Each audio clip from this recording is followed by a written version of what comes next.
Hello and welcome.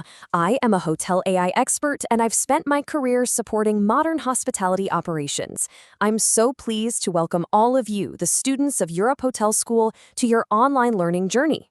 Now, I've seen that the real test of a great hotel isn't when things go perfectly, it's what happens when they don't. So today, we're going to master one of the most crucial skills you'll ever need: service recovery. It's pretty easy to give great service when everything is running smoothly, right?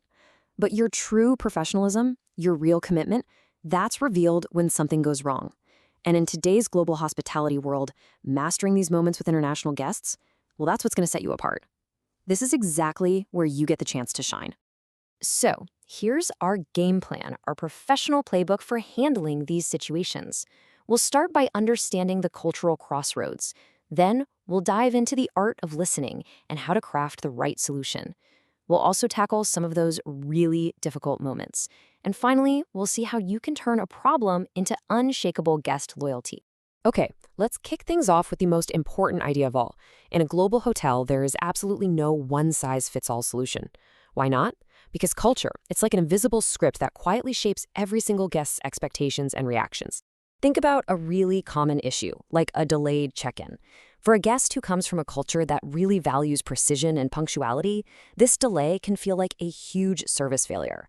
But for a guest from a culture where flexibility is just part of daily life, that same situation might be met with a whole lot more calm. And this is key. It's not about deciding who's right or who's wrong. It's about recognizing that both reactions are completely valid within their own cultural context. Your job isn't to judge. It's to understand the values that are driving that response, because that's what lets you react with genuine empathy. So, if understanding is the goal, how do we get there? Well, the path is listening. Before you can even think about solving a problem, you have to make that guest feel truly heard, truly acknowledged. This right here is the foundation of everything else. Even something as simple as saying "I'm sorry" needs to be culturally attuned. Some guests will expect a very direct, verbal apology. For others, that might actually feel a little too confrontational. An indirect expression of regret, maybe through a softer tone and really attentive body language, might feel way more respectful. The real skill is learning to read the guest and adapt your approach. Guests will also explain their problems in totally different ways. Some are going to give you a super detailed, play-by-play account and expect a thorough response.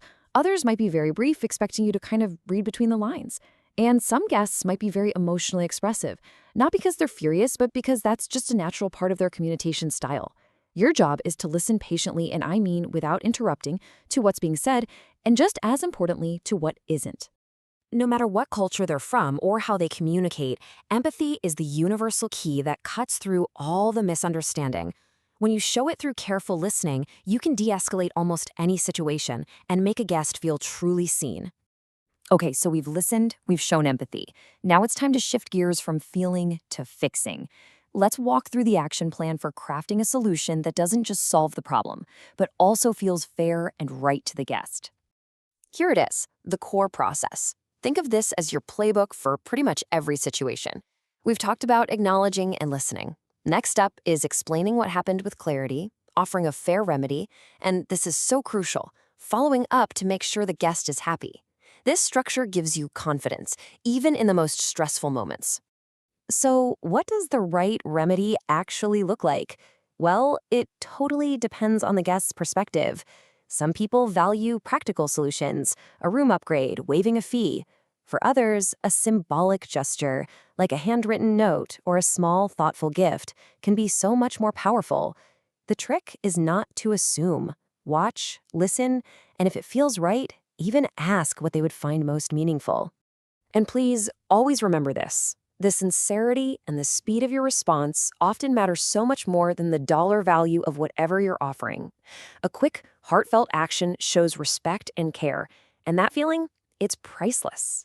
Of course, not every recovery is going to be that straightforward. Let's talk about mastering the really tough challenges, like when a guest's expectations just don't line up with hotel policy, or when language becomes a real barrier. So, what do you do when a guest asks for something you simply can't give them? This is a real test of your skills. The key here is balance. You have to be firm and clear about the policy, but at the same time, you have to validate their feeling of disappointment. Then, you show you care by getting creative and offering alternative solutions. This way, you protect the hotel's rules while still making the guests feel taken care of. And when you hit a language barrier, don't get flustered. Simple things make a world of difference. Speak a little slower, use simple words, and don't be afraid to use gestures or a translation app. Honestly, your willingness to just try speaks a universal language of helpfulness that every single guest will appreciate. All right, for this final section, I want us to completely shift our perspective. A service failure isn't just a problem you have to solve. It is a golden opportunity to build a level of guest loyalty that a perfectly fine, flawless stay could never achieve. So I want you to carry this question with you throughout your entire career. Is a service failure the end of a good relationship with a guest, or could it actually be the beginning of an even stronger one? The answer is clear. Guests who experience a brilliantly handled recovery often become your biggest fans, your most vocal advocates. They might forget what even went wrong in the first place, but they will never forget how you made them feel. That feeling of respect, of being cared for. That's the story they're going to tell everyone. And finally, for your own growth, the work isn't over when the guest is happy. Take a moment later for some professional reflection. Ask yourself, what did I learn from that? How did culture play a role? This habit of continuous learning is what builds your intuition and eventually turns you into a true expert. This right here is the ultimate takeaway. Mastering service recovery is all about a shift in mindset. You have to see every challenge not as a headache, but as a genuine opportunity to provide exceptional, heartfelt care. Because in the art of hospitality, turning a negative into a powerful positive, that is the very definition of excellence.